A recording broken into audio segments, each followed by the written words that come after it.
नारायण नारायण। आज हम पढ़ रहे हैं प्रेम मूर्ति भरत, पेज नंबर 71 ऑनवर्ड्स। प्रेम पथ का वह अविचल पथिक चला जा रहा है अपने प्रियतम के निवास भूमि की ओर। क्षीणकाय पर मुख पर अद्भुत कांति, जिसका वर्ण श्याम सरोज सा है, जिसके रत्नारे नयन प्रेम जल से भरे हुए हैं, वह प्रेम मूर्ति चला जा रहा है राम सखा के कर में कर दिए। किसी मार्गदर्शक ने कहा, यही वह वट वृक्ष है जहाँ ग्रामवासी स्त्री पुरुषों ने प्रभु से एक क्षण के लिए विश्राम की प्रार्थना की थी। धन्य था उनका प्रेम। कुश पत्र और पुष्पों से उन लोगों ने आसन बनाया था। घट में शीतल जल लिए जब वे प्रभु के समक्ष खड़े हो गए तो भक्तवत्सल भला उनकी बात कैसे टालते। फिर प्रिया जी श्रमित भी हो गई थी। बैठ गए इस वृक्ष की में छाया में तीनों। तब उन नागर ग्रामीणों ने बड़े ही नम्र और प्रेम भरे शब्दों में कहा, प्रभु क्या आप अभी चले जाएंगे? ना, अब रात्रि यहीं व्यतीत करिए। एक देखी बट छाह भली, डासी मृदुल कुशपात, कहई गवाई छिनक श्रम, गवनव अबही की प्रात। सुना इस मधुर कहानी को और बरस पड़ी आंखें।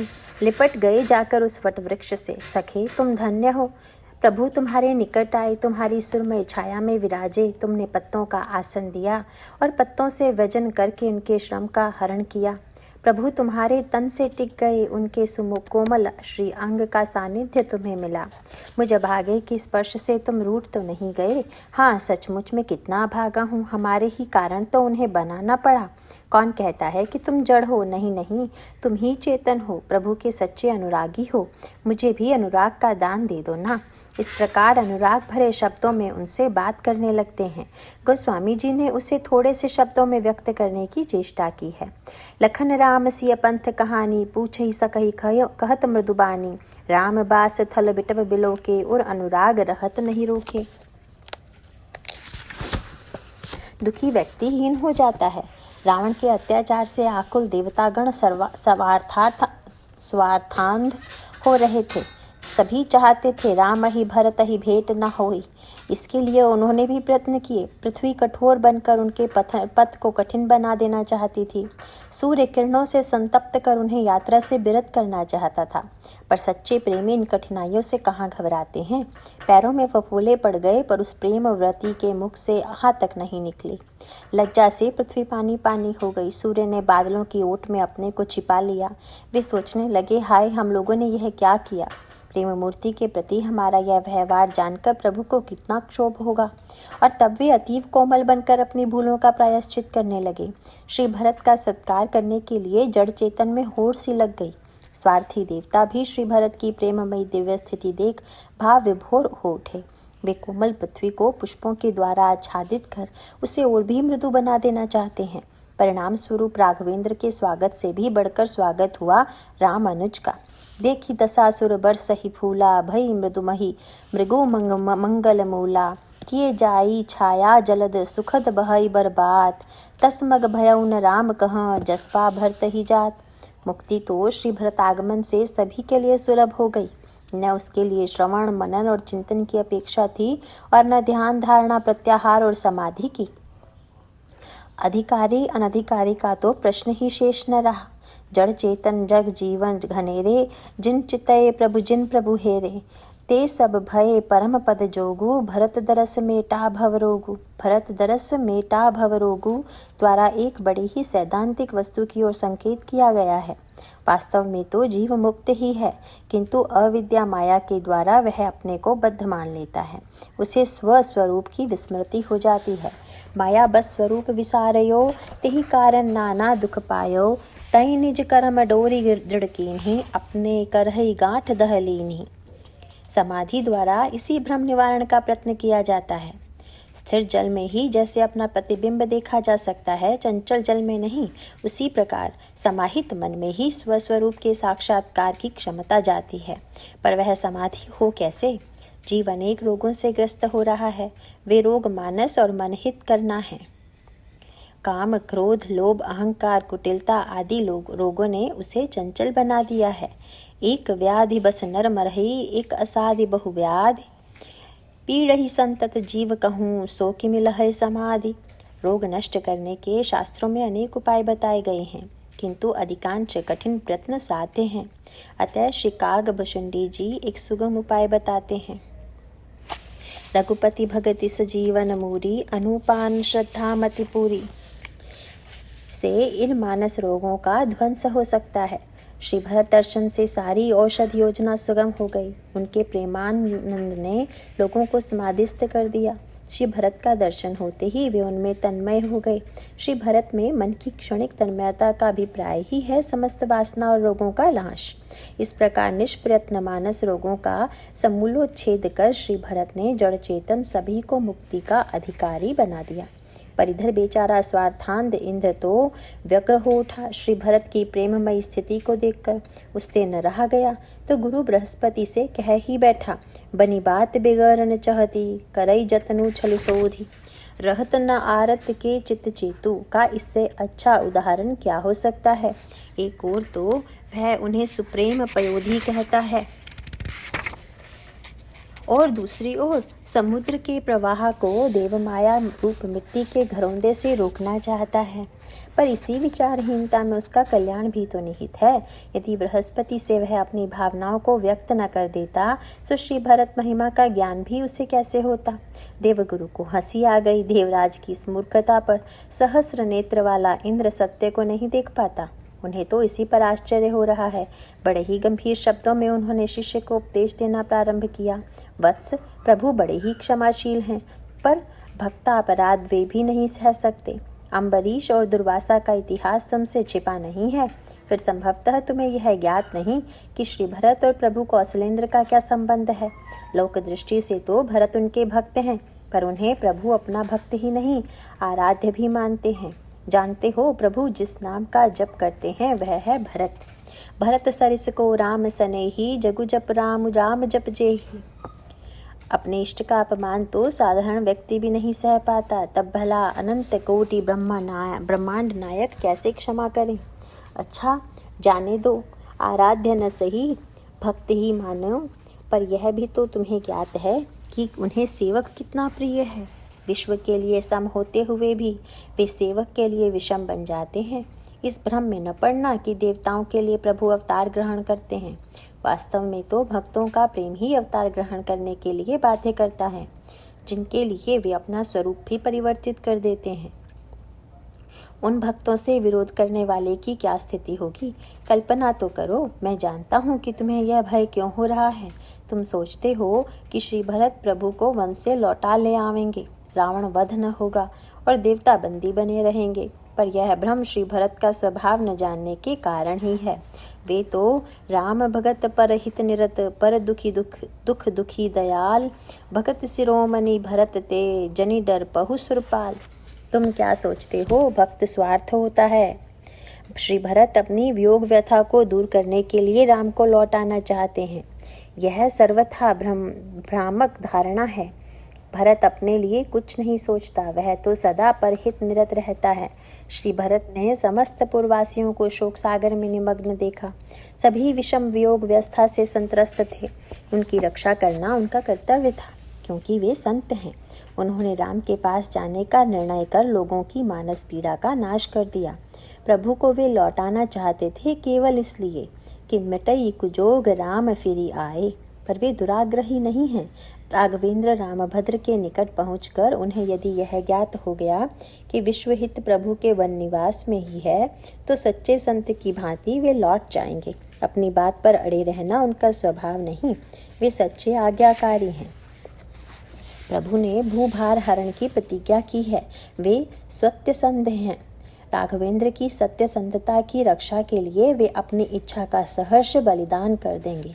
क्या सच्चा स्नेही अपनी बात रखने के लिए प्रभु को झूठा सिद्ध करेगा? कदापि नहीं। स्वार्थ के कारण ही तो भरत के वास्तविक स्वरूप का दर्शन नहीं कर पा रहे हो। तुम्हें तो स्वार्थ परमार्थ दोनों ही दृष्टियों से श्री भरत के चरणों में ही प्रेम करना चाहिए। गुरुदेव की मंगलमयी वाणी सुनकर इंद्र का मोह जाता रहा। आनंदित होकर उसने सुरतर के पुष्प श्रद्धांजलि के रूप में भगवत रत्न के चरणों में अर्पित किए। उपरोक्त विवेचन में श्री भरत के हृदयगत भावों का वास्तविक चित्र अंकित करने का प्रयास देवगुरु बृहस्पति ने किया है। बहुधा हम अधिकांश व्यक्ति इंद्र की ही भांति इस भ्रम में पड़ जाते हैं कि भरत राम को लौटाने जा रहे हैं, पर उस लौटाने में उनकी कितनी ऊंची भावना है उससे दृष्टि फेर लेते हैं। वहाँ तो स्वार्थ का लेश भी नहीं है। सच्चे प्रेमी और महान संत की भांति उसमें दो भावनाएं कार्य कर रही हैं। एक, प्रभु को वन वन भटकना पड़ रहा है, हाय उन्हें यह कष्ट मेरे लिए, मैं उन्हें लौटाऊंगा, यह प्रेममय दृष्टिकोण है। दूसरा, समय विश्व उनके राजासीन होने से संतुष्ट और सुखी होगा, यह दूसरी भावना है जो संतत्व का प्रतीक है। इन भावनाओं में स्व सुख का कोई स्थान नहीं। उपरोक्त दोनों भावनाएं भी एक दूसरे की पूरक हैं। समग्र विश्व में अपने प्रभु को देखने वाला प्रेमी परहित निरत ही होगा। इसी तरह समग्र विश्व का हित चाहने वाला प्रभु को ही समस्त विश्व का विश्रामदाता मानकर उनसे प्रेम करेगा। इसमें कोई संदेह नहीं कि श्री भरत प्रेमी हैं। संतत्व सहज ही उनका अनुगमन करता है। उनकी दृष्टि में प्रभु सुख और विश्व सुख अन्योन्याश्रित है।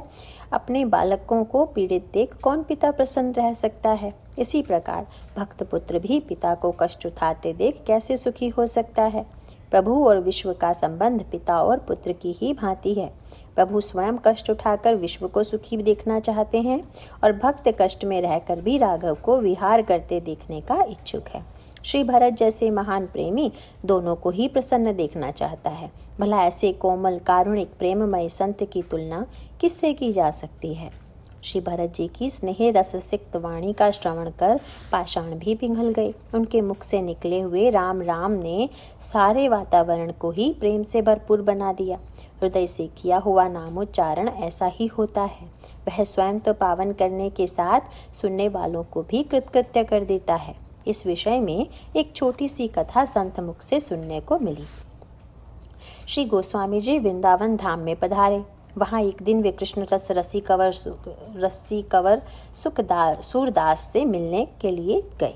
वहाँ पहुंचकर उन्होंने कहा, जय जय सीताराम। सूरदास जी उत्तर मिला, आइए गोस्वामी जी। लोगों ने आश्चर्यचकित हो सूरदास जी से प्रश्न किया कि आपने नेत्रहीन होकर भी कैसे जान लिया कि ये गोस्वामी जी ही हैं?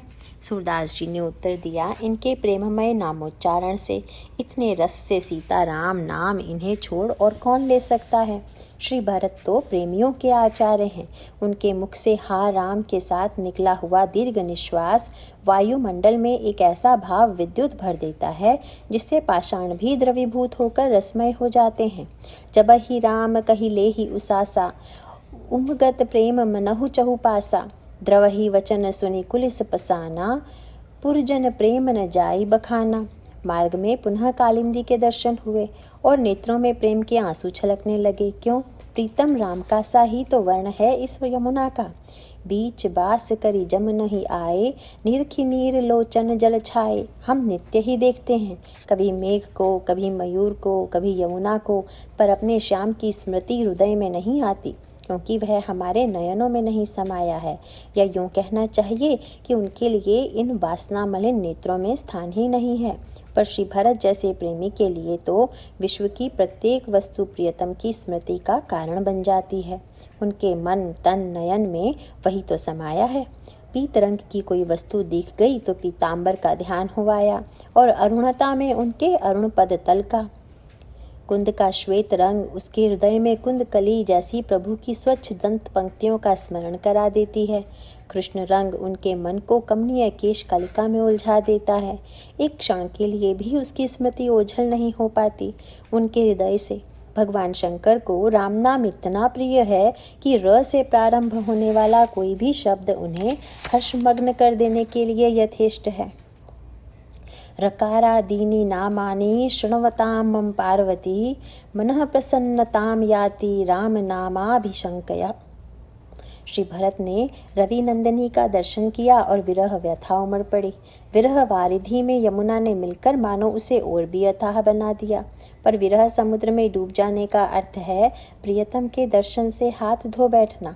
श्री भरत से मिलने के लिए उत्सुक प्रेम नदी प्रभु इसे कैसे स्वीकार कर सकते हैं? उन्होंने विवेक का जहाज रक्षा के लिए भेज दिया और श्री भरत को बचा लिया। इसका भावार्थ यह है कि श्याम वर्ण देखकर पहले मिलने की उत्कंठा अपनी पराकाष्ठा पर पहुंच गई। दूरी की कल्पना होते ही असह दुख की पीड़ा हुई। ऐसी स्थिति मृत्यु का कारण भी सकती है। प्रभु ने एक नवीन बौद्धिक भाव को हृदय में प्रकट कर दिया। अहो, इस मंगलमयी यमुना के रूप में हमारे प्रभु ही तो हैं।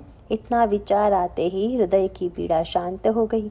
रघुवर बरन बिलो की बर बारी समेत समाज, होत मगन बारिधि बिरह चढ़े हो विवेक जहाज। उपरोक्त अर्थ में ही विवेक जहाज का उपयोग यहाँ जान पड़ता है। अधिकांश रूप में प्रेम और विवेक को एक दूसरे का विरोधी माना जाता है, किंतु श्री भरत जी के जीवन को एक विराट समन्वय कहें तो इसमें कोई आश्चर्य न होगा। वे एक महान कर्मयोगी, धार्मिक, विवेकी और प्रेम मूर्ति हैं। इसलिए उन्हें गोस्वामी जी ने विभिन्न स्थानों पर भिन्न भिन्न रूपों में स्मरण किया है। एक, जो न होत जग जन्म भरत को, सकल धर्म धुरि धरनि धरत को। भरत सरिस को राम सनेही, जगु जपु राम राम जपु जेही। भरत विवेक बराह विशाला, अनायास उघरी तेई काला। उपरोक्त 3 चौपाइयों में उन्हें 3 रूपों में चित्रित किया गया है। तब स्वाभाविक ही है प्रश्न उठता है कि हम उन्हें क्या माने, ज्ञानी, भक्त कि धार्मिक। उसका उत्तर उनके चरित्र का सावधानी से मनन करने पर अपने आप मिल जाता है। धर्म, प्रेम और ज्ञान में कोई विरोध नहीं। तीनों का अंतिम स्वरूप वास्तव में एक ही है। धर्म और विवेक पक्षी के 2 आँख की भांति प्रेमी को प्रियतम के निकट पहुंचाने में सहायक होते हैं, बाधक नहीं। विवेक और धर्म का उपयोग करने में मनुष्य स्वतंत्र है। यह तो सत्य है कि यदि धर्म को स्वतंत्र छोड़ दिया जाए तो वह स्वर्ग की ओर ले जाएगा और विवेक मुक्ति की ओर। पर चतुर प्रेमी तो विवेक और धर्म को भी अपनी उन्नति का साधन बना लेता है। यहाँ श्री भरत के विवेक प्रयोग को देख उन्हें धन्य कहना ही पड़ता है। वे जा रहे हैं प्रभु को लौटाने के लक्ष्य से। विरह प्रेम का अंग होते हुए भी व्याकुलता के आधिक्य के कारण स्वयं अंगी बनकर प्रेमी को तत्सुख सुखित्व से दूर कर देगा। यहाँ प्राण का बलिदान तो हो जाएगा, पर किसके लिए? अपने दुखों से छुटकारा पाने के लिए ही तो। अतः चतुर प्रेमी विवेक का आश्रय ग्रहण कर अपने लक्ष्य की ओर द्रुत गति से बढ़ जाता है। उसका विवेक जहाज मुक्तिपुर न जाकर प्रेमपुर जा रहा है। इस अनोखे प्रेम के कारण ही उन्हें श्री गोस्वामी जी ने चातक और हंस के समन्वित रूप में स्वीकार किया है। राम प्रेम भाजन भरत, बड़े न ही करतूत, चातक हंस सराहित, टेक विवेक विभूति। चातक प्रेम प्रधान और हंस विवेक प्रधान माना जाता है।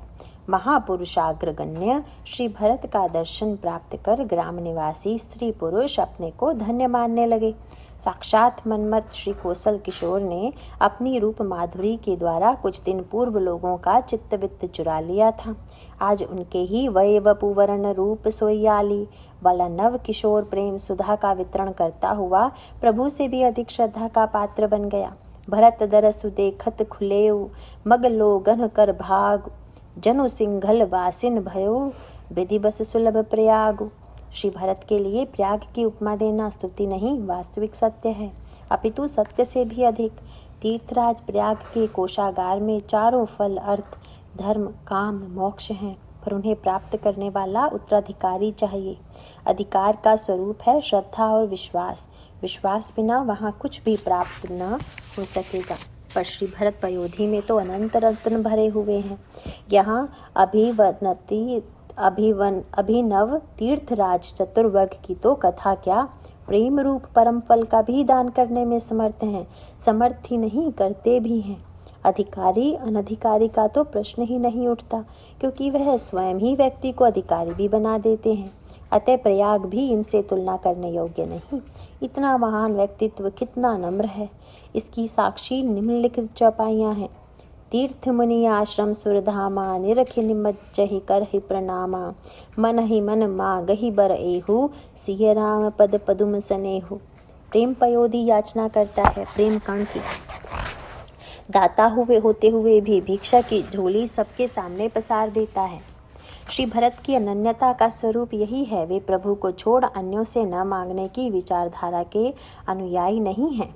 यदि उनसे कोई इस विषय में प्रश्न करता तो संभवतः वे यही उत्तर देते कि वे लोग धन्य हैं जो अपने प्रियतम को छोड़कर दूसरों के सामने हाथ नहीं फैलाते, पर वे सबल हैं, प्रेमी हैं और प्रभु पर उनका अधिकार है। मुझ जैसे प्रेमहीन को ऐसी प्रतिज्ञा करने का क्या अधिकार? भिखारी को प्रेमियों का अनुकरण नहीं करना चाहिए। विचार करने पर श्री भरत की विचारधारा अधिक कल्याणकारी, अधिक पूर्ण और अधिक निरापद प्रतीत होती है।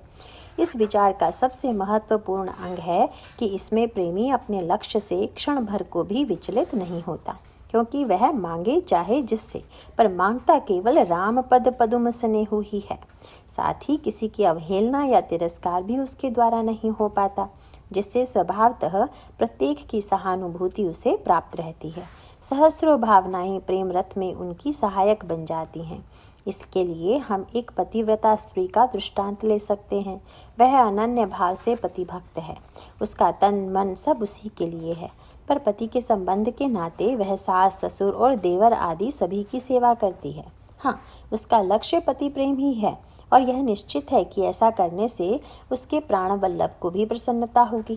दूसरी ओर यदि वह दिन रात्रि पति चिंतन में ही निमग्न रहती है, उसकी सेवा छोड़ अन्य संबंधियों से संबंध नहीं रखती है, तो उसका परिणाम होगा कि वह पति प्रिय तो होगी, पर पति के कर्तव्य पालन में सहायक न हो सकेगी।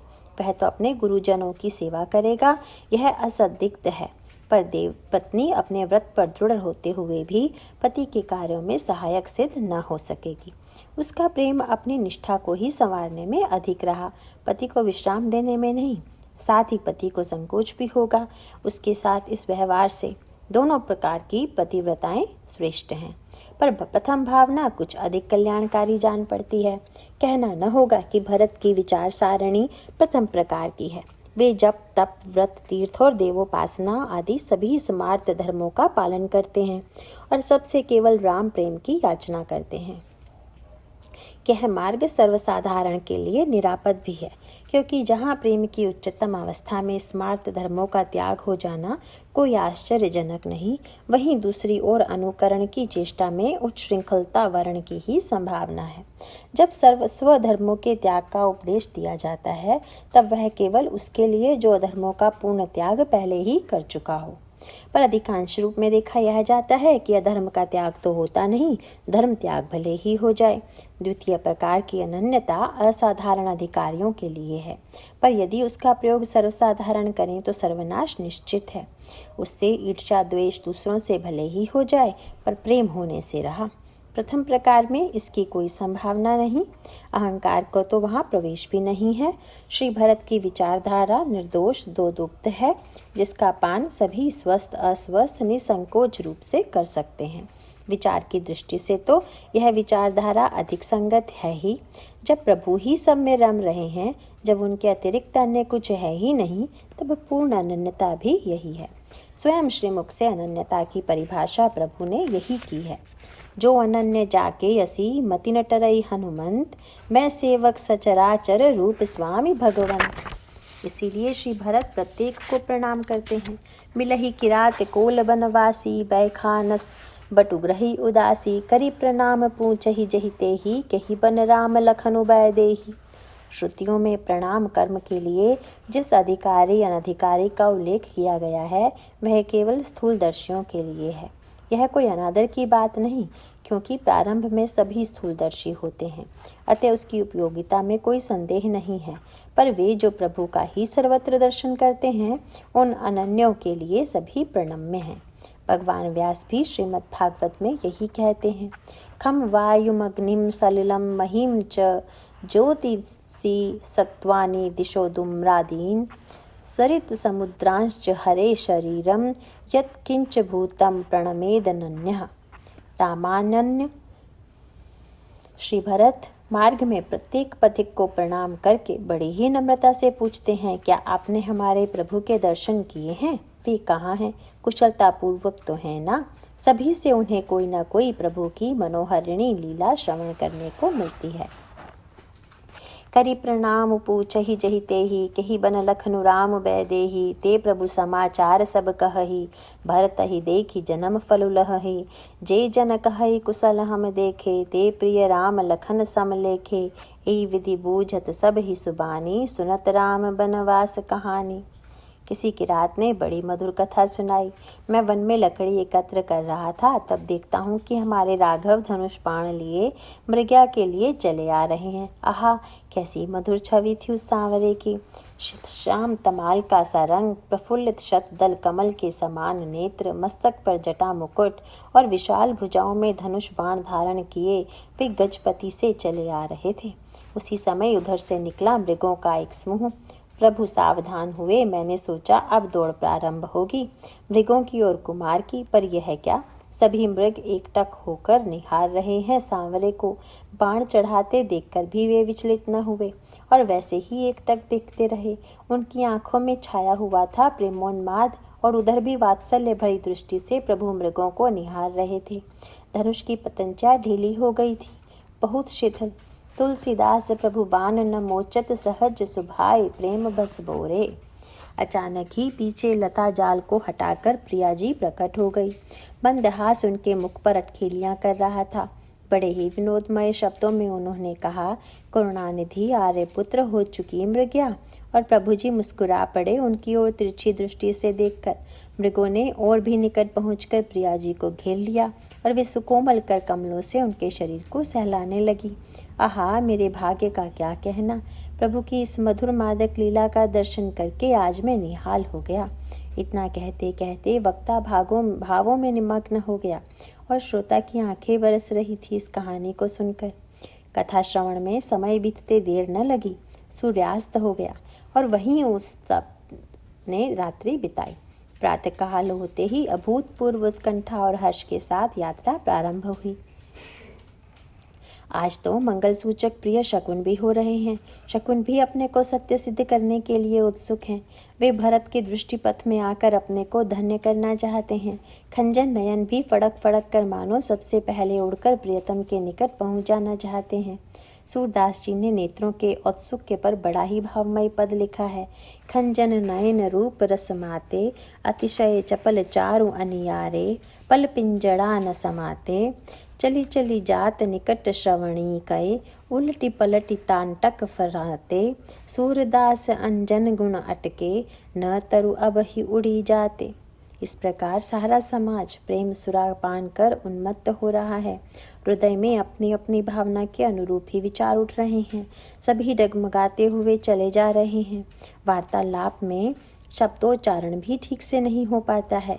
इस तरह श्री भरत के प्रेम ने समग्र पुरवासियों को ही नहीं, जड़ चेतन सभी प्राणियों को प्रेमोन्मत्त कर दिया है। गोस्वामी जी ने उस मादक परिस्थिति का चित्रण बड़े ही भावमय शब्दों में किया है। करत मनोरथ जस जिय जाके, जाहि स्नेह सुरा सब छाके, शिथिल अंग पग मग डगी डोलही, बिहवल वचन प्रेम बस बोलही। तभी दिख पड़े शैलराज, जिनके निकट ही पयस्वनी तट पर श्री प्रिया प्रियतम का निवास स्थल है। राम सखा ने उसकी ओर संकेत किया और सभी आह्लाद सागर में डूब गए। जय जानकी जीवन के गंभीर घोष से सारा प्रदेश गूंज उठा। कुछ क्षण के लिए पूर्वासी इतने आह्लादित हुए मानो राम ही अयोध्या लौट पड़े हों।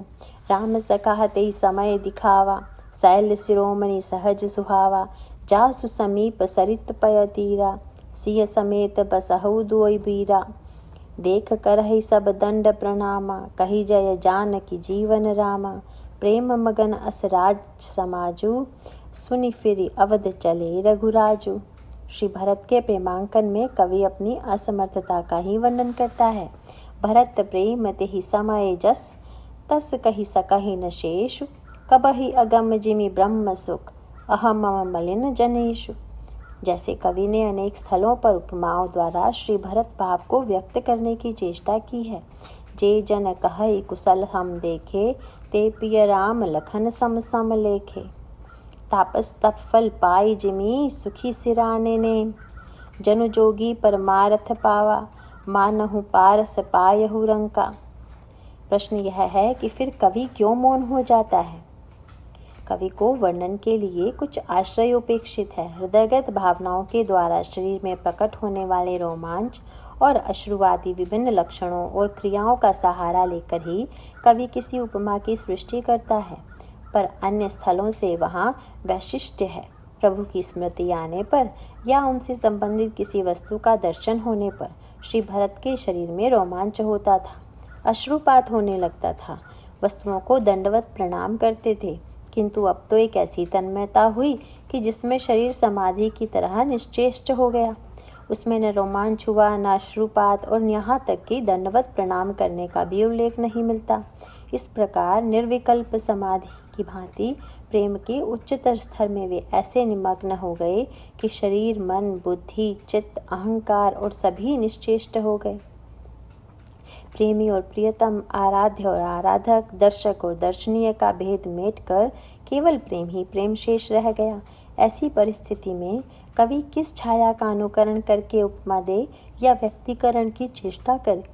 अतः वह उनके सुख की नहीं, अपनी असमर्थता की उपमा देता है।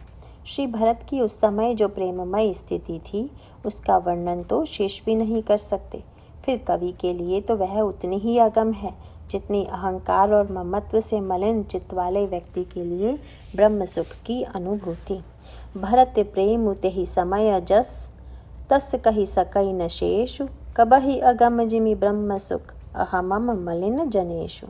यहाँ की भावनामयी परिस्थिति का चित्रण करने के पश्चात गोस्वामी जी प्रभु की स्थिति का चित्रण इन शब्दों में करते हैं। उहाँ राम रजनी अवशेषा, जागे सिय सपन अस देखा। उपरयुक्त उहाँ शब्द एक अनूठा भाव रखता है। यहाँ शब्द कहने वाले की उपस्थिति का सूचक है और उहाँ शब्द अनुपस्थिति का। कोई व्यक्ति जब यहाँ शब्द का उच्चारण करता है तो सिद्ध होता है कि कहने वाला स्वयं वहाँ है। वर्तमान काल में जो कुछ वक्ता से दूर है उसे उहाँ शब्द द्वारा संकेत करते हैं। कवि को अनेक स्थलों का वर्णन तो करना ही है। एक ही समय पर दो विभिन्न स्थलों पर भिन्न कार्य हो रहे हैं। कवि का कर्तव्य है कि वह दोनों का वर्णन करे, पर एक समय में वह एक ही स्थान पर उपस्थित रहकर उसी का वर्णन कर सकता है। यही हमारे महाकवि ने भी किया है। एक स्थल पर स्वयं उपस्थित रहते हैं और दूसरे का वर्णन अपनी दूरदृष्टि से करते हैं। यह तो निश्चित है कि जो स्थान उससे अधिक प्रिय होगा वहीं वह स्वयं उपस्थित रहेगा। इसीलिए कविकुल चूड़ामणि भगवान राम और रावण के युद्ध का वर्णन करते समय अपने को राघवेंद्र के निकट रखते हैं और समकालीन लंका की परिस्थिति का वर्णन वे प्रभु के निकट बैठकर दिव्य दृष्टि द्वारा कर देते हैं। इस अंतर को समझने के लिए उनके यहाँ और उहाँ शब्द के प्रयोग पर ध्यान देना होगा। प्रभु परिस्थिति का चित्रण यहाँ और उहाँ की, रावण की उहाँ। उदाहरण के लिए 2-4 चपाइयाँ देखिए। उहाँ निशाचर रही सशंका, जब ते जारी गयो कपिलंका। उहाँ अर्धनिशि रावण जागा, निज सारथि सन खीजन लागा। यहाँ सुबेल सैल रघुबीरा, उतरे सेन सहित अबित अति भीरा। यहाँ प्रात जागे रघुराई, पूछा मत सब सचिव बुलाई। यहाँ विभीषण सब सुधि पाई, सपदि जाई रघुपति ही सुनाई। यहाँ राम अंगद ही बुलावा, आई चरण पंकज सिरुनावा। पर जब भक्त और भगवान दो भिन्न भिन्न स्थलों पर हों, जैसा कि इन प्रसंगों में हुआ, तब हमारे महाकवि प्रभु की अपेक्षा प्रेमी के पास रहना अधिक पसंद करते हैं। इसीलिए भक्ताग्रगण्य श्री भरत और प्रभु के वर्णन का अंतर स्पष्ट है। उहाँ राम रजनी अवशेषा, यहाँ भरत सब सहित सुहाए, मंदाकिनी पुनीत नहाय। कारण स्पष्ट है, प्रभु की अपेक्षा श्री भरत के यहाँ अधिक रस और आनंद है। श्री भरत के प्रति रामानन्य गोस्वामी जी का कितना उत्कृष्ट भाव है, यह उनके इस एक शब्द यहाँ से स्पष्ट हो जाता है। अस्तु। श्री किशोरी जी के स्वप्न को सुनकर नटनागर सशंक हो ही रहे थे कि तब तक किरातों ने आकर चतुरंगिणी सेना सहित श्री भरत के आगमन का समाचार दिया। अहो, सुनते ही प्रभु की विलक्षण स्थिति हो गई। सुनत सुमंगल बैन मन, प्रमोद तन पुलक भर। शरद सरोरुह नैन तुलसी, भरे स्नेह जल। राघव तो सदा भरत की चिंता में ही निमग्न रहते हैं। गोस्वामी जी ने प्रभु की इस चिंता को कमठ की उपमा देकर बड़े ही सुंदर रीति से समझाया है। राम ही बंधु सोच दिन राति, अंड ही कमठ हृदय जही भांति। कछुआ अपने अंडे से दूर रहता हुआ भी मन से सदा उसके निकट ही रहता है। उसकी भावना ही उसका रक्षण और पोषण करती है। उसी प्रकार राघवेंद्र को भी भैया भरत का स्मरण सदा बना रहता है। अयोध्या में शकुन हुआ तो मन में अव्यक्त रहने वाली बात प्रकट हो गई। राम सिय तन सगुन जनाए, फर कही मंगल अंग सुहाए। पुल की प्रेम परस्पर कहही, भरत आगमन सूचक अहही। भय बहु दिन अति अवसेरी, सगन प्रतीति भेंट प्रिय खेरी। भरत सरिस प्रिय को जग माही, इहै सगुन फल दूसर नाही। सर्वज्ञ प्रभु रागान्वित होकर कैसी सत्य से परिकल्पना करते हैं। बलिहारी हैं इस प्रेम की जो प्रभु को भी रागी बनाकर ऐसी बात सोचने की प्रेरणा देता है। श्री भरद्वाज जी ने इसीलिए तो भरत के प्रति प्रभु प्रेम के लिए जैसे जड़ प्राणी सांसारिक सुखों से प्रेम करता है कि उपमा दी थी। तुम पर अस स्नेह रघुवर के, सुख जीवन जस जग जड़ नर के। हाँ, तो आज प्रभु के हर्ष का क्या पारावार। भरत आगमन का समाचार सुनते ही आनंद मग्न हो गए। विशाल उत्फुल्ल कमल नेत्र आनंदाश्रु से भर गए। पर इस समय क्यों आ रहे हैं, यह चिंता मन में हुई और कह ही सब तेरो हियो मेरे मन की बात के सिद्धांतानुसार प्रभु को समझते देर न लगी। हृदय ने सब बता दिया। आंखों के सामने श्याम संकोची भरत की मूर्ति स्पष्ट दिखने लगी। दोनों हाथ जोड़े खड़े हैं, विनम्र भाव से अयोध्या लौटने की प्रार्थना कर रहे हैं। तब प्रभु विचलित हो गए इस कल्पना मात्र से कि मैं क्या उत्तर दूंगा, क्या भरत से नहीं कह सकूंगा। हृदय ने उत्तर दिया, कदापि नहीं। बुद्धि ने प्रश्न किया, फिर मर्यादा, धर्म, देव कार्य और भूभार हरण, इन सब का क्या होगा। हृदय ने उत्तर दिया, कुछ भी हो, भरत की बात नहीं टाली जा सकती। मैं मर्यादा पुरुषोत्तम न रहूं, कोई चिंता नहीं। सत्य संधता और पितृभक्ति सब झूठी हो जाए, पर भरत भरत ही है। आज तक जिसने कभी कुछ याचना ही न की, जिसने मेरी आज्ञा पालन के लिए विरह का कष्ट उठाया, अपने जीवन को मेरे संकेत पर अर्पित कर दिया, क्या यदि आज वह कुछ इच्छा प्रकट करे तो मैं उसे अस्वीकार कर दूंगा? न, मुझसे यह न हो सकेगा। भरत स्वभाव समझि मन माही, प्रभु चित हित स्थिति पावत नाही। दैन्य ही जिसका बल हो और मौन ही अस्त्र है, भला उस विलक्षण सेनानी को हराया भी कैसे जा सकता है, जिसमें प्रेम का गाध जल और भावना की तरंगें उठती रहती हूँ। ऐसे भरत महोदधि को किस साधना द्वारा पार किया जा सकता है। भरत के स्वभाव का चिंतन करते करते प्रभु स्वयं निराश हो गए। जैसे कोई तैराक नदी की वेगवती धारा से थक कर बैठ जाए और तब रघुवीर को सहारा भी दिया तो श्री भरत ने ही भरत की आज्ञाकारिता रूप जहाज ने आकर उबार लिया। समाधान तब भा यह जाने, भरत कहे महु साधु सयाने। सुजान कौशलेंद्र सोचने लगे, अहो मैं व्यर्थ ही चिंता कर रहा था। जिसने अपने जीवन का आदर्श केवल आज्ञाकारिता बनाया है, वह दृढ़ निश्चयी क्या किसी भी परिस्थिति में मुझे आज्ञा देगा। साधु ही धर्म के रक्षक हैं, सदा दूसरों को सुखी बनाना ही उनका लक्ष्य है। फिर भरत क्या विश्व को सुखी करने के लिए कष्ट नहीं उठाएंगे? वह तो संतों में अग्रगण्य हैं, वे सयाने हैं, महान हैं। क्या वह कभी हठी और दुराग्रही हो सकता है? सयाने जन संकेत से ही सब कुछ समझ लेते हैं। उसे समझने के लिए क्या प्रयास करना होगा। और तब सरकार प्रसन्न और शांत हो गए। परंतु परमानुरागी श्री लक्ष्मण ने प्रभु के हृदयस्थ द्वंद्व को किसी दूसरे ही रूप में लिया। चतुरंगिणी सेना के साथ आगमन से उनकी भावना को पुष्टि मिली। फिर क्या था, वीर रस जागृत हो गया। गरज उठे महाव्रती और फिर जो मन में आया कह डाला। प्रेम मूर्ति भरत के लिए वध के लिए प्रत्यंचा चढ़ाई गई और प्रतिज्ञा भी। जिमी करी निकर दलई मृग राजू, ले लपेटी लवा जिमी बाजू। तैसे ही भरत ही सेन समेता, सानजु निदर निपातऊ खेता। लक्ष्मण की इस भीषण प्रतिज्ञा को सुन पृथ्वी कांपने लगी। चारों ओर हाहाकार मच गया। प्रश्न उठता है कि प्रभु क्यों मौन है। यह तो स्पष्ट ही है कि उनके हृदय में भरत के प्रति कोई संदेह नहीं। फिर उन्होंने लक्ष्मण को रोक क्यों न दिया। राघवेंद्र लक्ष्मण के स्वभाव से अच्छी तरह परिचित हैं। वे जानते हैं कि आज्ञा पालन की अपेक्षा मेरी प्रतिष्ठा का उन्हें अधिक ध्यान रहता है। परशुराम के प्रसंग में बार बार निषेध करने पर भी वे मौन न रह सके। कटुक्तियों का उत्तर हास्य और व्यंग से देते रहे। फिर यहाँ तो प्रभु को मौन रखने के लिए एक वाक्य पहले ही कह चुके हैं। नात सुहृद सुठी सरल चित, सील स्नेह निधान। सब पर प्रीति प्रतीत जिय जानई आप समान। श्री प्रभु श्री भरत की प्रशंसा करें या पक्ष लें तो वे उत्तर देंगे कि मैंने तो पहले ही कह दिया है कि आप इतने सीधे हैं कि अपनी ही तरह सबको सरल समझ लेते हैं और तब पक्ष लेना व्यर्थ हो जाता है।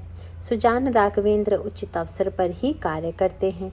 आकाशवाणी के द्वारा उनके कार्य के अनौचित्य का निर्णय हो जाने पर उन्होंने भरत के प्रति अपने अगाध विश्वास का न केवल वर्णन किया अपितु उनका गुणगान करते हुए उनकी वही स्थिति हुई जो एक भक्त की भगवान के गुणगान में होती है। रोमांच और प्रेमाश्रु रुद्ध कंठ से उन्होंने जो कुछ कहा उसे महाकवि के शब्दों में पढ़िए। सुनि सुर वचन लखन सकुचाने, राम सिया सादर सन्माने। कही तात तुम नीति सुहाई, सबते कठिन राज मधुभाई। जो अंचवंत नृप मात ही तेई, नाहिन साधु सबाज ही सेई। इस भाषण का अर्थ समझने के लिए लक्ष्मण जी के द्वारा किए गए तर्कों को ध्यान में रखना चाहिए, क्योंकि प्रभु ने उन तर्कों को ही उचित उत्तर दिया है। श्री लक्ष्मण का प्रथम तर्क था कि राज्य मद अत्यंत कठिन होता है। प्रभुता रूप सुरा को पीने वाला उन्मत्त हुए बिना नहीं रह सकता। इसी का उत्तर देते हुए प्रभु कहते हैं, जो अच्युवंत नृप मात ही ते ही, नाहिन साधु सबाज ही से ही। जिन्होंने साधु संग नहीं किया है वे ही इसे पीकर उन्मत्त होते हैं। लक्ष्मण स्वयं स्वीकार कर चुके हैं कि भरत नीतिरत साधु सुजाना है। किसी को एक ओर साधु स्वीकार करें और दूसरी ओर उन्मत्त, यह दोनों सर्वथा असंगत बात है। दूसरा तर्क श्री लक्ष्मण का है कि विषय ही नहीं सभी लोग राज्य मत पाकर उन्मत्त हो जाते हैं। इसके परिणाम स्वरूप वे कुछ लोगों के नाम गिनाते हैं। सहस बाहु सुरनाथ तिशंकु, गहिन राज मद दीन कलंकु।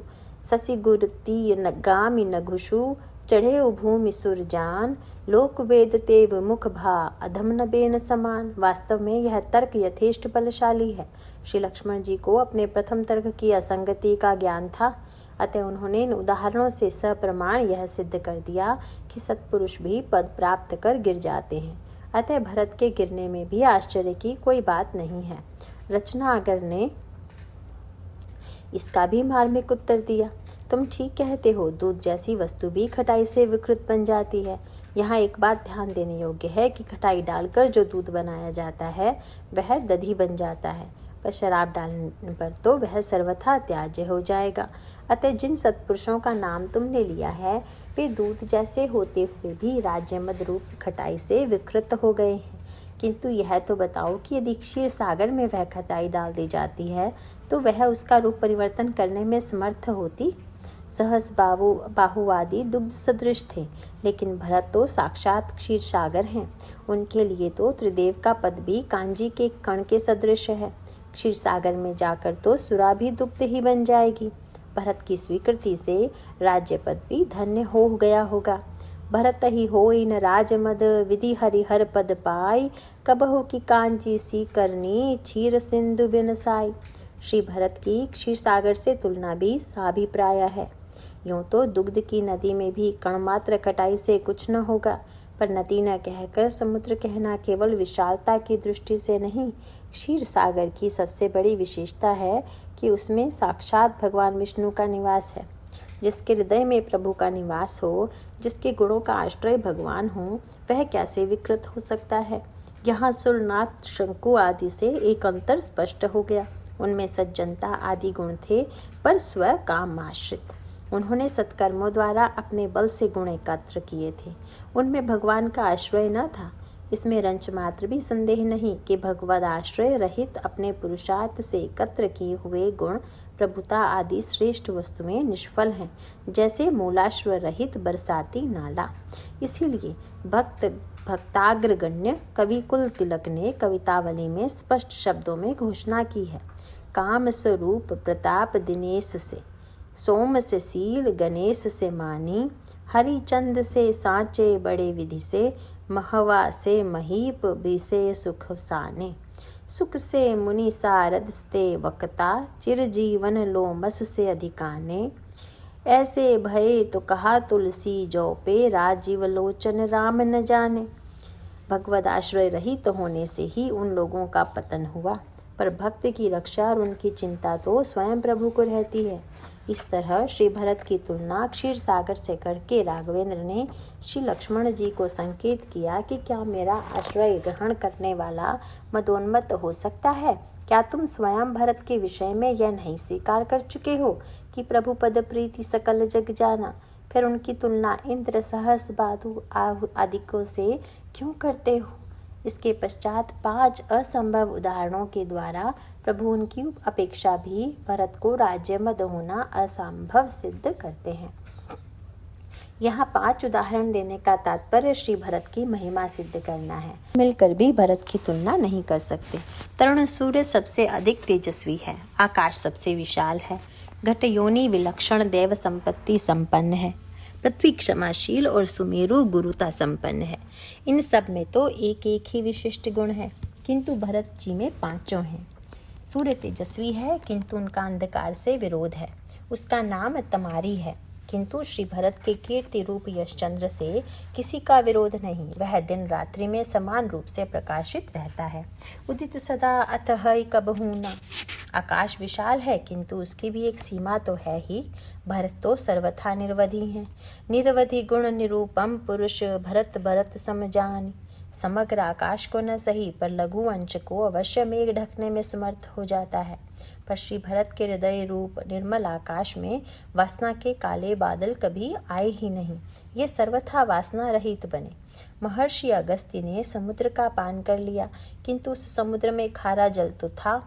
पर श्री भरत के हृदय में तो राम यश रूपी मधुर मनोहर मंगलकारी जल का अथाह सागर लहराता रहता है। फिर भी वे अतृप्त बने रहते हैं। सुनत विमल गुण अति सुख पावही, बहुरी बहुरी करी विनय कहावही से इसी अतृप्ति का संकेत मिलता है। धरित्री क्षमाशील है, किंतु परद्रोहियों को यह भी क्षमा नहीं कर पाती। स्वयं ही कहा उसने, गिरि सरी सिंधु भार नहीं मोही, जस मोही गरु एक परद्रोही, कहकर इसे स्वीकार किया है। पर श्री भरत प्रभुद्रोही मंथरा को भी क्षमा कर देते हैं। उनकी क्षमाशीलता अद्वितीय है। सुमेरु अपनी गुरुता के लिए प्रसिद्ध है, किंतु हिरण्यकशिपु और रावण के भय से वह भी कांप उठता है। पर श्री भरत तो उन महारथियों में है जो सदा अडिग बने रहते हैं, अपनी निष्ठा से कभी विचलित नहीं होते। बाणासुर के द्वारा उठाया गया सुमेरु श्री भरत की गुरुता की तुलना कैसे कर सकता है? इसीलिए प्रभु संकेत करते हुए कहते हैं कि भले ही तरुण सूर्य को अंधकार निगल जाए, आकाश को मेघ ढक लें, अगस्त्य गोपद में डूब जाए, पृथ्वी क्षमाशीलता को छोड़ दे और सुमेरु मच्छर की फूंक में उड़ जाए, पर भरत को राज्यमद नहीं हो सकता। उदाहरणों के द्वारा श्री भरत की विशेषता नहीं समझाई जा सकती, क्योंकि विश्व में ऐसी कोई वस्तु है ही नहीं जिससे भरत की तुलना की जा सके। अतः प्रभु स्वयं ही बड़े मार्मिक शब्दों में बोले, सुनहु लखन भल भरत सरीसा, विधि प्रपंच मह सुना नदीसा। भावुकता भरे शब्दों में प्रभु ने कहा, वत्स लक्ष्मण, तुम भले ही उन्हें भ्रमवश कुटिल कुबंधु कहो, किंतु मैं तुम्हारी और पिताजी की शपथ लेकर कहता हूँ कि भरत के समान पवित्र और आदर्श भाई मैंने नहीं देखा। लखन तुम्हारा सपथ पितु आना, सुचित बंधु नहीं भरत समाना। यह पहले ही स्पष्ट किया जा चुका है कि प्रभु लक्ष्मण के प्रत्येक तर्क का समुचित उत्तर देना चाहते हैं और इसीलिए उन्हें शपथ लेने की भी आवश्यकता पड़ी, क्योंकि श्री राघवेंद्र द्वारा कही जाने वाली आगे की प्रत्येक बात का लक्ष्मण ने एक ही वाक्य में प्रभाव समाप्त कर दिया है। नाथ सुहृद सुठि सरल चित्त, सील स्नेह निधान, सब पर प्रीति प्रतीति जिय जानई आप समान। आप तो प्रेमाशील और पवित्रता की मूर्ति हैं और सबको अपने ही समान समझकर विश्वास कर लेते हैं। इसका परिणाम यह हुआ कि प्रभु के द्वारा की गई सारी प्रशंसा का उत्तर लक्ष्मण जी ने एक ही वाक्य में दे दिया। यह तो आपकी सरलता और साधुता है। आप तो कैकई की भी प्रशंसा करते हैं। अस्तु प्रभु मानो शपथ के द्वारा यह स्पष्ट कर देना चाहते हैं कि भावुकता के आवेश में मैं श्री भरत की प्रशंसा नहीं कर रहा हूँ। मैं अच्छी तरह से सोच समझकर शपथ पूर्वक यह बात कहता हूँ। 2 शपथ भी सकारण हैं। श्री भरत जी में 2 गुण प्रधानों का उल्लेख प्रभु करना चाहते हैं, सुचि सुबंधु नहीं भरत समाना।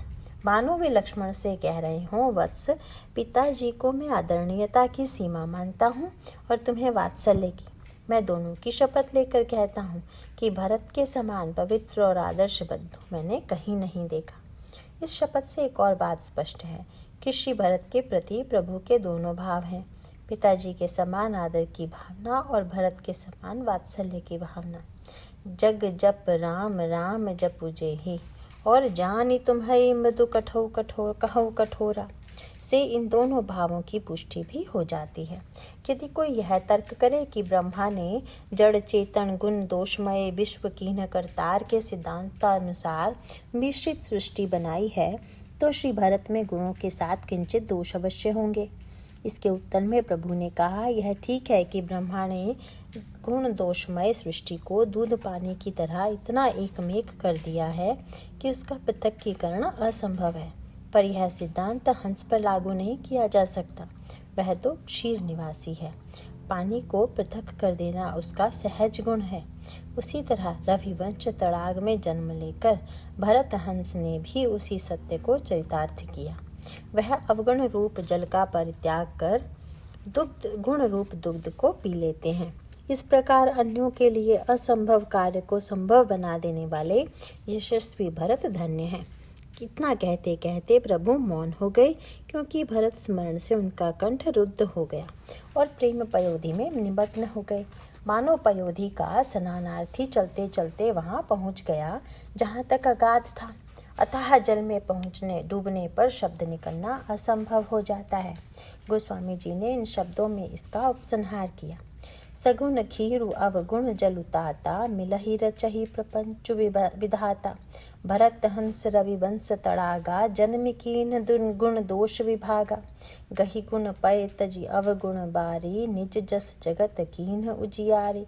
कहत भरत गुणशील सुभाऊ, प्रेम पयोधि मगन रघुराऊ। सुनि रघुवर बानी विविध, देखि भरत पर हेतु। सकल सराहत राम सो, प्रभु को कृपा निकेत। भरत के प्रति राघवेंद्र का ऐसा स्नेह देखकर देवगण राम की प्रशंसा करते हुए कहने लगे, आहा प्रभु साहब, कृपा निकेतन कौन है। यहाँ गोस्वामी जी ने देवताओं के लिए विबुध शब्द का प्रयोग किया है। विबुध का अर्थ है विशेष विद्वान। साधारणतः गोस्वामी जी ने देवताओं की स्वार्थ प्रवृत्ति को दृष्टिगत रखकर उनकी आलोचना की है, किंतु यहाँ श्री भरत की प्रशंसा सुनकर देवताओं को प्रसन्न होते देख गोस्वामी जी भी उनके लिए विबुध शब्द का प्रयोग कर देते हैं, किंतु देवताओं के कहने में कुछ भ्रम की संभावना है। श्री भरत की प्रशंसा सुनकर प्रभु की कृपालुता की सराहना करने का अभिप्राय मानो यह हो जाता है कि श्री भरत के गुणों की विशेषता न होकर प्रभु के स्वभाव का ही वैशिष्ट्य हो। वस्तुतः साधना की दृष्टि से व्यक्ति की स्वकीय विशेषता को उसके पुरुषार्थ का परिणाम न मानकर कृपा का ही परिणाम माना जाता है। कृपा और साधना परस्पर एक दूसरे की पूरक हैं। साधना के अभाव में कृपा की मान्यता केवल व्यक्ति के आलस्य की पोषक हो जाएगी और कृपाहीन साधना की मान्यता से अहंकार वृद्धि होना संभव है। भरत चरित्र में इन दोनों का समन्वय है। सदोष व्यक्ति को भगवान अपना दास बना लें, किंतु वह प्रभु के यश वृद्धि का कारण नहीं बनता और मुक्त हो जाने पर भी उनका नाम बदनाम ही रहता है। उदाहरण के लिए अजामिल को ले लीजिए। गोस्वामी जी ने इस विषय में एक भावपूर्ण दोहा लिखा है। तुलसी निज करतूत बिनु, मुकुत जात जब कोई। गयो अजामिल लोक हरि, नाम सक्यो नहीं दोई। इसीलिए गोस्वामी जी भक्ति की याचना के साथ ही कामादि दोषों के नाश की भी प्रार्थना करते हैं। भक्तिम प्रयच्छ रघुपुंगवम निर्भराम में, कामादि दोष रहितम कुरु मानसम च। सर्वथा निष्पाप भक्त भगवान के यश की वृद्धि करता हुआ लोगों को भक्ति मार्ग में बढ़ने की प्रेरणा देता है, किंतु दोषी व्यक्ति अपने कार्यों में भक्ति मार्ग को भी आलोचना का पात्र बना देता है। श्री सुग्रीव प्रभु के सखा थे, फिर भी हम उनकी भरत से तुलना नहीं कर सकते, क्योंकि उन्हें सखा बनाने में प्रभु का मृदु स्वभाव ही कारण बना, उनके कार्य नहीं। श्री भरत की विशेषता यही है कि प्रभु की महती कृपा के पात्र होते हुए भी वे सर्वथा जागरूक रहते हैं, समग्र धर्मों का पालन करते हैं, पर उनको भी प्रभु कृपा के ही रूप में लेते हैं। इतना ही नहीं, अपनी त्रुटियों का दर्शन करते हुए सर्वथा निरभिमान बने रहते हैं। भरत चरित्र को आदर्श मानने वाला कभी पतित नहीं हो सकता। यदि हमें कभी भी अपनी किसी विशेषता का भान हो तो बस भरत चरित्र को पढ़ लो, मस्तक लज्जा से झुक जाएगा। अहो महर्षि देव साध्य गणों द्वारा वंदित भरत अपने में अभावों का अनुभव करते हैं और हम शूद्र जीव अपनी विशेषता कैसी हास्यास्पद चेष्टा है हमारी। इसीलिए श्री भरत का दैन्य युग युग के लिए भक्तों का संबल है। यह तो हुई उनके मनोभावों की पृष्ठभूमि। अब उस भावमय दृश्य को देखिए जिसका गोस्वामी जी ने निम्नलिखित शब्दों में चित्रण किया है। जो परिहर ही मलिन मनु जानी, जो सन्मान ही सेवक मानी, मोरे शरण राम ही की पनहि, राम सुस्वामी दोसु सब जन ही। जग जस भाजन चातक मीना, नेम पेम निज निपुण नवीना, असमन गुणत चले मग जाता, सकुच स्नेह शिथिल सब गाता। फेरति मन हुमा तुकृत खोरी, चरत भगति बल धीरज धोरी। जब समुझत रघुनाथ सुभाऊ, तव पथ परत उताइल पाऊ। भरत दसात ही अवसर कैसी, जल प्रवाह जल गली गति जैसी। श्री भरत का यह शब्द चित्र भक्त हृदय का अमूल्य धन है। प्रेम रस का सार सर्वस्व है। प्रेम दर्शन का मंगलमय गंभीर सूत्र है। चाहे मलिन वाला समझकर मेरा त्याग कर दे और चाहे सेवक मानकर सत्कार करे, किंतु उनके पादत्राण को छोड़ मेरे लिए अन्यत्र स्थान कहाँ। यही शरणागति का मूल मंत्र है। जब तक हमारे हृदय में अन्य किसी भी आश्रय की स्मृति है तब तक सच्ची शरणागति नहीं। सच्चा शरणागत सम्मान की भावना से नहीं जाता। उसके लिए प्रभु द्वारा किया गया सम्मान और निरादर दोनों ही समान है, क्योंकि उनका तिरस्कार भी विश्व के सम्मान से अनंत गुणा श्रेष्ठ है। श्री भरत भाव को ही अपना आदर्श मानने वाले गोस्वामी जी भी विनय से पुकार उठे। जो तुम त्यागो राम हो तो नहीं त्यागो, परिहरि पाए काहि अनुरागो। सुखद सुप्रभु तुम सो जग माही, श्रवण नयन मन गोचर नाही। हो जड़ जीव ईस रघुराया, तुम मायापति हो बस माया। हो तो कुजाचक स्वामी सुदाता, हो कपूत तुम हित पितु माता। जो पै कहूँ को पूछत बातो, तो तुलसी बिनु मोल बिकातो। अपने प्यारे के चरण पनाही में उसके लिए वह दिव्य सुख है जो मुक्ति में भी नहीं है। चारों फलों का तिरस्कार करके अपमानित होकर भी वह उन्हें छोड़ नहीं सकता। प्रभु के यहाँ तो शरणागतों की भीड़ लगी रहती है, पर यह अनोखा भक्त तो उनकी पनही की शरण में जा रहा है। आप चौंकेंगे, कहेंगे पनही वह कहाँ। श्री भरत तो स्वयं ही लखन राम सिय बिन पग पनही कह चुके हैं। फिर मोरे शरण राम ही की पनही का क्या अर्थ है। इस अनोखे प्रेमी का आदर्श है पनही। उसमें उसे गुण ही गुण दिखाई देते हैं। यह सदा प्रभु चरणों में पड़ी रहने वाली तपस्विनी है। इसकी तुलना किसी से नहीं की जा सकती। इसकी साधना का केवल एक ही लक्ष्य है, राघवेंद्र के सुकुमार चरण कमलों की रक्षा करना। उनके श्री पुष्पादिक कोमल चरणों में कहीं कोई कांटा न लग जाए, बस इतने के लिए वह हर समय कंकरीली पथरीली कंटकाकीर्ण राह में चलने को उत्सुक रहती है। इतने पर भी आज वह प्रभु द्वारा प्रत्यक्त है। जब इतनी साधनामयी होकर भी वह मानापमान से परे है, तब वे यदि मेरा त्याग करते हैं तो मैं भी उन परित्यक्त उपानहों का ही आश्रय ग्रहण कर लूँगा। हमारे लिए वही आराध्य हैं। उसको प्राप्त कर लेना ही मेरा लक्ष्य है। उस जैसा बन जाऊं यही कामना है। केवल प्यारे की कष्टों से रक्षा के लिए यह जीवन हो, इसी भावना से वे मोरे शरण राम ही की पनही करते हैं। उसके पहले जो परिहर ही मलिन मन जाने से भी इसी भावना की पुष्टि होती है। अभिप्राय यह है कि प्रभु भले ही त्याग कर दें, पर पनही नहीं त्याग करेगी, क्योंकि उसे स्वयं परित्यक्तता के दुख का अनुभव है। यदि वे ग्रहण करते हैं तब भी मैं उपानह की ही तरह बनना चाहूँगा, और त्याग में भी उपानह ही। उपानह का और दूसरा उपयोग हो ही क्या सकता है। चरण उसे धारण कर लें सेविका मानकर तो वह धन्य हो गई, पर यदि त्याग भी कर दें तो क्या वह अन्यत्र कहीं जा सकेगी। कौसल्याम्बा का भी प्रभु की पनही से बड़ा अनुराग है।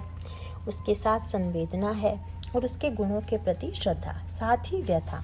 बार बार उर नैन नई लावती प्रभु जी की ललित पनहिया। राघवेंद्र की तरह वे उसी पनही को भी हृदय से लगा लेती हैं। वास्तव में पनही की शरणागति ही प्रभु की सच्ची शरणागति है। श्री भरत जैसे भावुकों को छोड़कर अन्यों के लिए यह सूझ असंभव थी। श्री भरत के शुभागमन से चारों ओर मंगल शकुन होने लगे। वहाँ का वातावरण शांत, स्वच्छंद और हृदय में आनंद का संचार करने वाला था। साधारण व्यक्ति को तो वहाँ वृक्ष और पशु के ही दर्शन होते हैं, किंतु भरत के नेत्रों में कुछ और ही दिव्य वातावरण दिख रहा था। उन्होंने देखा कि वहाँ विवेक नरेश का राज्य था। मंत्री भी अनुरूप ही था। वैराग्य, यम नियम उसकी सेना के सैनिक थे। पर्वत राजधानी थी।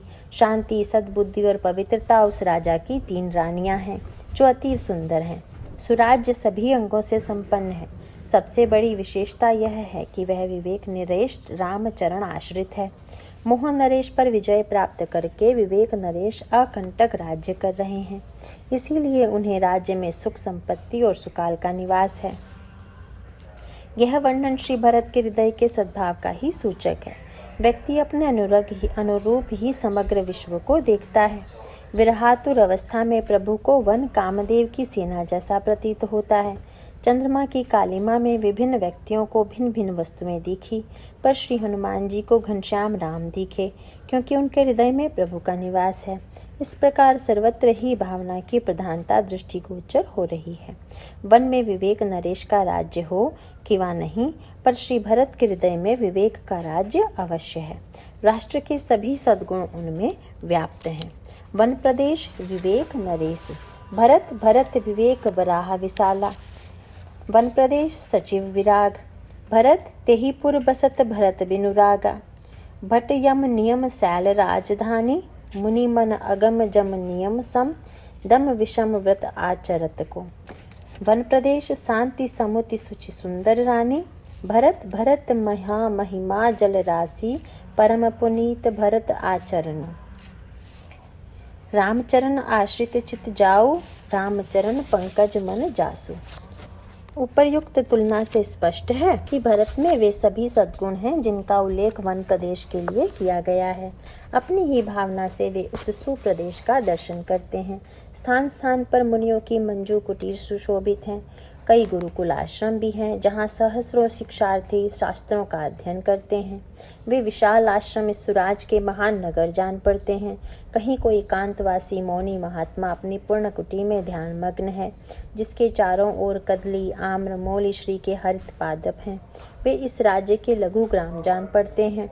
वन प्रदेश पक्षी और विहंग रूप प्रजा से परिपूर्ण है। करी सिंह, व्याघ्र, शूकर, महिष और वृष आपसी शत्रुता त्याग कर वन में विहार करते रहते हैं। देखने में ये चतुरंगिणी सेना जैसी प्रतीत होती है। निर्झर कल कल शब्द करते हुए बह रहा है, मानो निशान ही अनवरत रूप से बज रहा हो। चक्रवाक, चकोर, चातक, शुक, कोकिल और हंस आदि पक्षी अपने कंठवाद्य पर विभिन्न ताल स्वरों में गा रहे हैं। मयूर मेघ न होने पर भी नृत्य कर रहे हैं। इस प्रकार सुराज के चारों ओर मंगल ही मंगल छाया हुआ है। बेली, बिटप और तृण सभी पुष्पित हैं और फलित होकर श्री भरत के सामने नम्र भाव से झुके हुए हैं, उनका स्वागत कर रहे हैं। राष्ट्र का अधिपति जब दूसरे मित्र देश में जाता है तो वहाँ उसका सोत्साह स्वागत किया जाता है।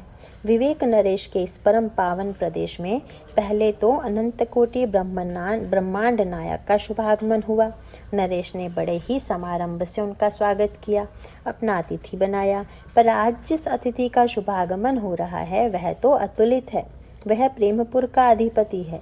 अनंत कोटि ब्रह्मांडधीश्वर भी जिनके सामने अनेकों बार पराजित हो चुके हैं, फिर उसकी स्वागत का क्या कहना। दोनों का स्वागत हुआ, पर अंतर अवश्य है, वह भी बड़ा मधुर और मनोरंजक। श्री भरत की अगवानी में संख्या का बाहुल्य है, साथ ही वस्तु का भी। दोनों की तुलना देखिए। श्री राम करी, केहरी, कपि, कोल, कुरंगा, बिगत बैर, बिरचही सब संगा। नीलकंठ, कलकंठ, सुख चातक, चक्क चकोर, भांति भांति बोलही विहग, श्रवण सुखद चित चोर। फूलहि फलहि बिटप विधि नाना, मंजू ललित बल बेली बिताना। श्री भरत खगहा करी हरि बाग बहराहा, देखी महिष वृषुसाज सराहा।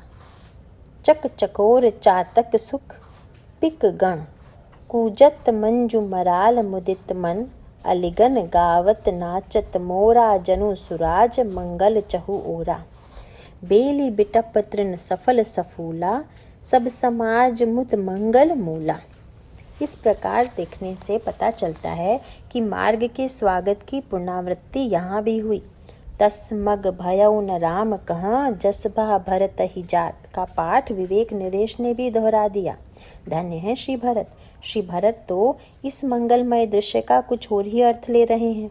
पशु पक्षियों का यह वैर त्याग, वृक्षों के फल और सुमनावली उनके हृदय में यही भाव उत्पन्न करता है कि बिना प्रभु सामीप्य के यह शोभा आ ही नहीं सकती है। अन्वेषणशील गोपियों ने भी एक लता में अद्भुत पुष्प लगा देखकर यही निर्णय किया था। पूछोरी इन लतनी, फूल रही फूलन सोई। बिना पिया के परस कतहु, अस फूल न होई।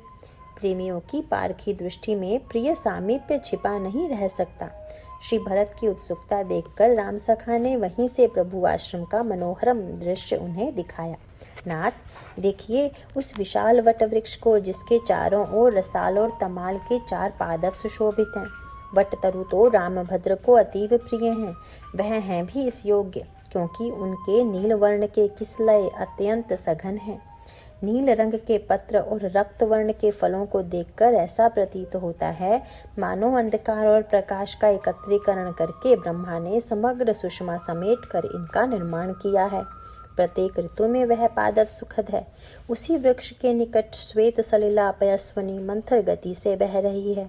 पयस्वनी पुलिन पर प्रभु की रम्य कुटी निर्मित है। कुटीर के चारों ओर जगदम्बा जानकी और श्री लक्ष्मण ने तुलसी तरु को पंक्तिबद्ध लगाया है।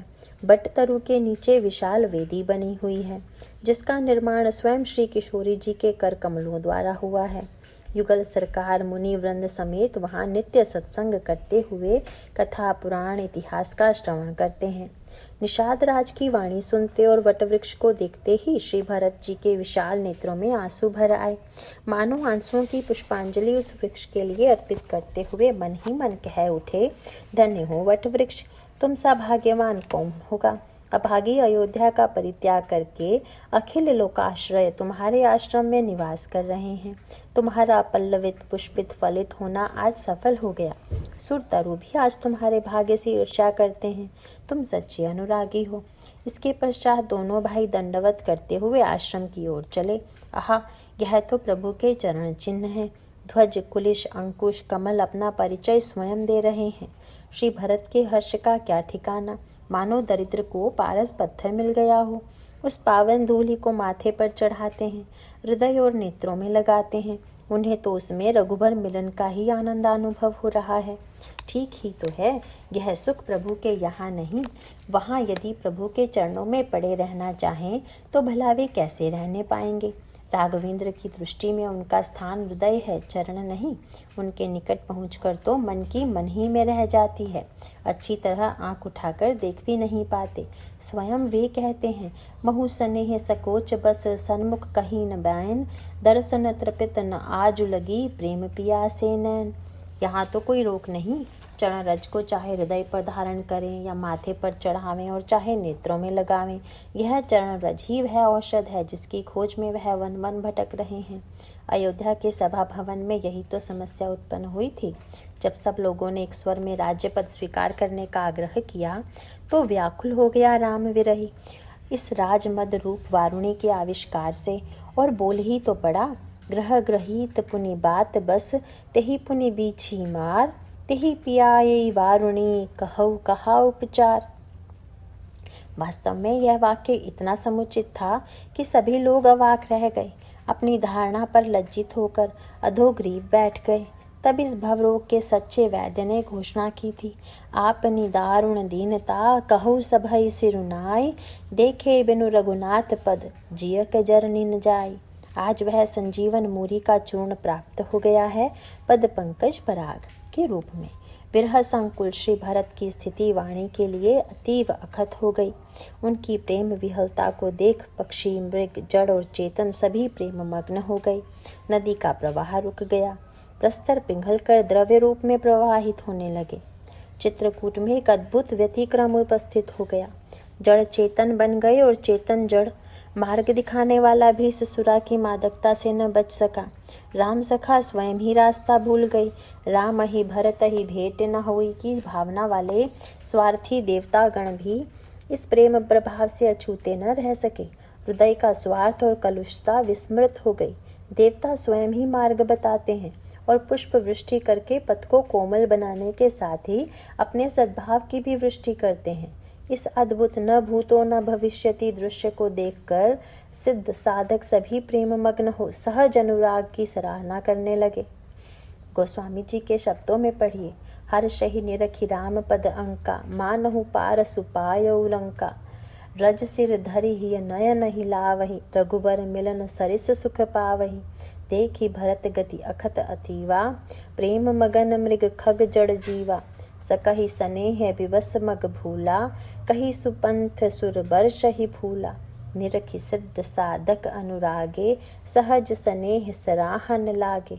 होत न भूतल भाव भरत को, अचर सचर अचर करत को। वास्तव में इस सहज अनुराग के कारण श्री भरत के प्रेम की तुलना अन्य किसी से नहीं की जा सकती। सिद्धों के लिए भी यह प्रेम सर्वथा प्राप्य है।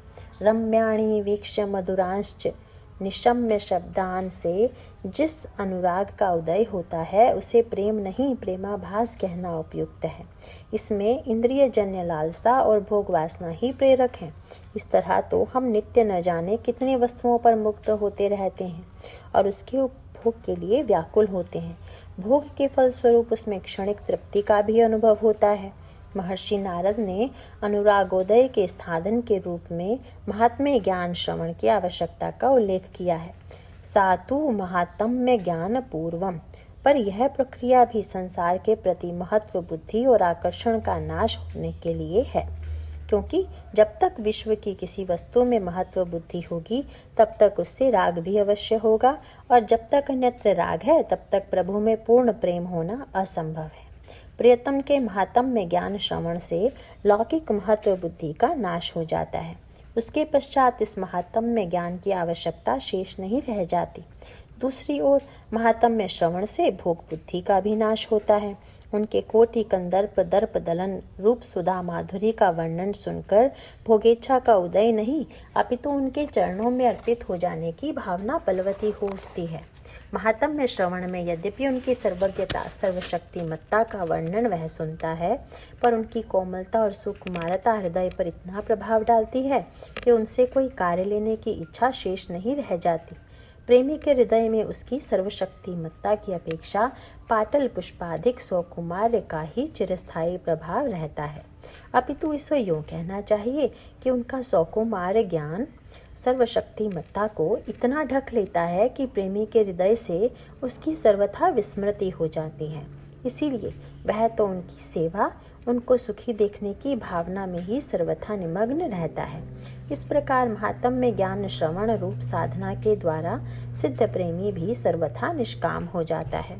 प्रेम और कामना की एकत्र स्थिति असंभव है, किंतु श्री भरत का सहजानुराग इसकी अपेक्षा भी विलक्षण है, क्योंकि विस्मृत या लुप्त वस्तु का ही साधनों के द्वारा प्राकट्य होता है। पर श्री भरत के जीवन में विस्मृति का कोई स्थान ही नहीं। एक क्षण के लिए भी प्रभु उनके हृदय से पृथक नहीं होते। अतः साधन द्वारा प्रेम प्राकट्य का वहाँ कोई प्रयोजन नहीं। उनके द्वारा साधना लोक संग्रह और सहज रूप से होती रहती है। इस प्रकार उनका आचरण साधक सिद्ध दोनों के लिए अनुकरणीय है। नित्य सिद्ध प्रेमी श्री भरत का दैन्य और अनुराग इतिहास में अद्वितीय है। वे प्रभु के चरणों में रहें या कंठ से लग जाएं। प्रियतम हृदय वा खेल तू प्रेम रीत्या, बदयुग परिचर्या कामिनी वा विदिताम। सदा चरणों में पड़े रहने की आकांक्षा वाला भक्त जिसने कभी भी अपने अधिकार का प्रयोग न किया, अधिकार होते हुए भी जिसने अपनी कोई इच्छा प्रभु से कभी न मनवाई हो, वह है श्री भरत। सिद्ध साधक कहने लगे, आहा, हम तो प्रभु के वन आगमन का कारण धर्म रक्षा और पितृ आज्ञा पालन ही समझते थे, पर भरत का दर्शन होने पर वास्तविकता का ज्ञान हुआ। रघुवीर ने प्रेमामृत को प्रकट करने के लिए ही यह लीला की है। राघवेंद्र की महती कृपा से ही हम सबको यह सौभाग्य प्राप्त हुआ है। प्रेम अमय मंदरु बिरहु भरत पयोधि गंभीर, मति प्रगटेउ सुर साधु हित कृपा सिंधु रघुबीर।